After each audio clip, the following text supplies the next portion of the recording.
Halo pemirsa, selamat pagi, siang, sore, dan malam kapanpun Anda mengakses channel video ini. Saya Divi dari channel Sukses Autopilot, seorang intuitive advisor, analis energi dan vibrasi. Membahas seputar Law of Attraction Indonesia melalui pendekatan metafisika dan hukum spiritual alam semesta. Dan untuk video Law of Attraction Indonesia ini, terbagi menjadi beberapa bagian yang pemirsa bisa ikuti untuk mendapatkan gambaran atau materi yang utuh dan lengkap. Untuk itu link-link video yang terkait sudah saya pasang di deskripsi di bawah ini. Baiklah, simak terus videonya sampai habis. Silahkan subscribe buat yang belum dan jangan lupa nyalakan loncengnya agar mendapatkan informasi-informasi yang terbaru dari channel ini setiap minggunya. Pemirsa, kali ini kita akan membahas income akan meningkat. Ucapkan saja ini. Segala sesuatu yang ada di udara, di tanah, di air, dan di dalam tubuh Anda adalah energi, juga vibrasi yang bergerak. Dan semuanya itu juga diatur oleh hukum tarik-menarik yang kuat, terutama emosi. Adalah yang benar-benar paling kuat dan penting dari vibrasi fisik Anda. Karena itu memberi umpan balik yang konstan tentang pikiran Anda saat ini. Ketika bisa menemukan hubungan antara apa yang Anda rasakan dan apa yang muncul dalam pengalaman hidup Anda, sebenarnya Anda sudah merasa berdaya untuk membuat suatu perubahan dalam hidup. Tetapi jika Anda tidak tahu hubungan ini, maka Anda akan terus-menerus mengalami pikiran kekurangan tentang hal-hal yang diinginkan dan akan menjauhkan Anda dari tujuan atau impian. Orang-orang sering salah paham dan terlalu melihat hal-hal atau kekuatan di luar dirinya untuk menjelaskan mengapa mereka tidak berhasil seperti yang diharapkan. Kata-kata semacam, saya tidak berkelimpahan karena saya dilahirkan di lingkungan yang salah. Saya tidak berkelimpahan karena orang tua saya tidak mendukung. Jadi mereka tidak mengajari saya bagaimana cara melakukannya. Saya tidak berkelimpahan karena orang-orang di sana jahat dan mereka mengambil sesuatu yang seharusnya menjadi milik saya. Saya tidak berkelimpahan karena saya ditipu, karena saya tidak layak, karena saya tidak menjalani kehidupan yang benar di masa lalu.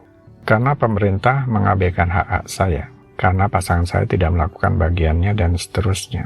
Saya ingin mengingatkan Anda, tidak berkelimpahan itu karena Anda menghasilkan vibrasi yang berbeda dari vibrasi kelimpahan. Anda tidak bisa merasa miskin atau vibrasi miskin dan merasa kaya pada saat yang sama. Kelimpahan tidak dapat menemukan Anda kecuali Anda menghasilkan vibrasi kelimpahan terlebih dahulu. Mungkin ada yang bertanya, tapi jika saya tidak berkelimpahan, lalu bagaimana saya bisa menghasilkan vibrasi berkelimpahan? Bukankah saya harus berkelimpahan sebelum saya dapat menghasilkan vibrasi untuk kelimpahan? Saya setuju bahwa sangatlah mudah untuk mempertahankan kondisi berkelimpahan ketika itu sudah ada dalam pengalaman Anda. Karena yang harus Anda lakukan adalah memperhatikan dan pengamatan terhadap kelimpahan yang akan datang kemudian. Tetapi jika Anda berada di situasi belum pernah mengalami sebelumnya, Anda harus menemukan cara untuk mengetahui seperti apa rasanya berkelimpahan itu, bahkan sebelum itu datang kepada Anda. Anda tidak dapat hanya membiarkan vibrasi menarik kepada Anda sebagai tanggapan terhadap apa yang sudah ada. Anda harus menemukan cara untuk merasakan kegembiraan atau kepuasan dari impian Anda yang saat ini belum terwujud, atau sebelum itu semua menjadi kenyataan.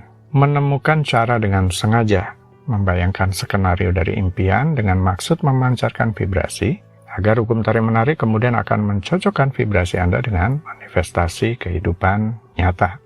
Ketika Anda meminta terwujudnya sesuatu sebelum vibrasinya siap, Anda hanya meminta yang tidak mungkin. Ketika Anda memiliki vibrasi yang sesuai sebelum perwujudan, segala sesuatu mungkin buat Anda. Begitulah hukumnya. Kita hidup dalam budaya yang sangat berorientasi pada tujuan, di mana kita telah terbiasa dengan begitu banyak sesuatu yang harus, seharusnya, dan tidak seharusnya, yang mendikte kita untuk menginginkan dan berusaha dalam kehidupan untuk tujuan yang kita kejar. Dan sering merasa itu seperti bukan tujuan kita sendiri. Pada awalnya, orang yang kesulitan keuangan tidak mendapatkan hasil dengan penegasan seperti saya kaya, saya makmur, saya sukses. Pernyataan tersebut dapat menyebabkan kondisi mereka menjadi lebih buruk. Alasannya adalah pikiran bawah sadar hanya akan menerima yang dominan dari dua ide, atau yang dominan dari suasana hati atau perasaan. Ketika mereka berkata, saya makmur, perasaan kekurangan mereka lebih besar, dan sesuatu di dalam diri mereka berkata, tidak, kamu tidak makmur, kamu bangkrut. Perasaan kekurangan itulah yang dominan, sehingga setiap afirmasi memunculkan suasana kekurangan, dan lebih banyak kekurangan yang akan mereka alami. Cara mengatasinya bagi pemula adalah melakukan afirmasi apa yang disetujui oleh pikiran sadar dan bawah sadar, sehingga tidak akan ada kontradiksi. Pikiran bawah sadar kita menerima keyakinan, perasaan, dan apa yang secara sadar kita terima sebagai kebenaran. Seorang pria dapat melibatkan kerjasama pikiran bawah sadarnya dengan mengatakan, "Aku tumbuh dalam kekayaan dan kebijaksanaan setiap hari. Setiap hari, kekayaanku berlipat ganda. Aku tumbuh dan bergerak maju secara finansial." Semacam ini atau pernyataan serupa lainnya asal tidak menghasilkan konflik apapun dalam pikiran. Misalkan seorang pedagang saat ini hanya memiliki sekian rupiah di sakunya. Pikirannya, dia dapat dengan mudah setuju bahwa dia bisa memiliki lebih banyak esok hari. Jika dia menjual produk besok, tidak ada dalam dirinya yang menyangkal penjualannya tidak bisa meningkat. Dia bisa menggunakan pernyataan seperti, "Penjualanku meningkat setiap hari. Aku maju dan bergerak maju." Dia akan menemukan terdengar secara psikologis benar dan dapat diterima oleh pikirannya. Sebaliknya, seorang pelaku spiritual dengan tingkat kesadaran yang sangat tinggi dan penuh perasaan bisa berkata, "Saya makmur, saya sukses, saya kaya." Maka dia akan mendapatkan hasil yang luar biasa juga. Mengapa seperti itu? Sedangkan hal tersebut akan sulit dicapai oleh orang awam yang tidak terlatih. Pelaku spiritual berpikir, merasakan, atau berkata, "Saya makmur," maksud mereka adalah satu dengan Tuhan dari segala sumber kekayaan tak terbatas. Dan apa yang benar tentang Tuhan adalah benar tentang pelaku spiritual ini. Sarana atau cara doa kita dijawab selalu tersembunyi, kecuali kadang-kadang kita mungkin secara intuitif merasakan bagian dari proses ini. Tahu begitu saja, caranya sendiri tidak diketahui. Satu-satunya hal yang harus dilakukan seseorang adalah membayangkan, menerima akhir dalam pikirannya, namun menyerahkan hasilnya kepada semesta atau Tuhan sesuai kepercayaannya masing-masing. Seringkali pertanyaan diajukan, apa yang harus dilakukan setelah visualisasi atau berafirmasi? Jawabannya sederhana. Anda akan seperti dalam tanda kutip, dipaksa untuk melakukan apapun yang diperlukan untuk mewujudkan cita-cita Anda. Hukum pikiran bawah sadar adalah seperti paksaan. Hukum kehidupan adalah aksi dan reaksi. Juga ada sinkronisitas di dalamnya. Kebetulan-kebetulan yang diarahkan kepada Anda. Apa yang kita lakukan adalah tanggapan otomatis terhadap gerakan batin dari pikiran, perasaan, dan keyakinan. Ketika Anda selalu mempraktekkan afirmasi tersebut sebelum pergi tidur sambil membayangkan bila mana perlu, jika tiba-tiba muncul semacam ide tertentu yang berhubungan dengan kondisi finansial Anda, mungkin ada yang bertanya, apa yang akan saya lakukan setelah ini? Tindakan apa yang harus saya ambil?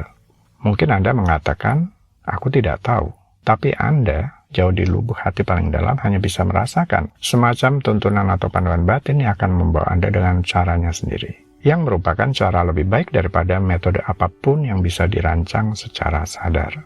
Semua gerakan ini dan tindakan eksternal kita mengikuti yang ada di dalam pikiran di batin yang ada di dalam. Tindakan batin selalu mendahului semua tindakan luar. Apapun langkah yang Anda ambil secara fisik, atau apapun yang tampaknya Anda lakukan secara objektif, semuanya akan menjadi bagian dari pola-pola solusi yang perlu dipenuhi. Baiklah pemirsa, itu bagian ke-282 dari video Law of Attraction Indonesia. Sampai di sini dulu ya, sampai bertemu di bagian berikutnya. Silakan subscribe buat yang belum, dan jangan lupa nyalakan loncengnya agar mendapatkan informasi-informasi yang terbaru dari channel ini setiap minggunya. Sampai jumpa.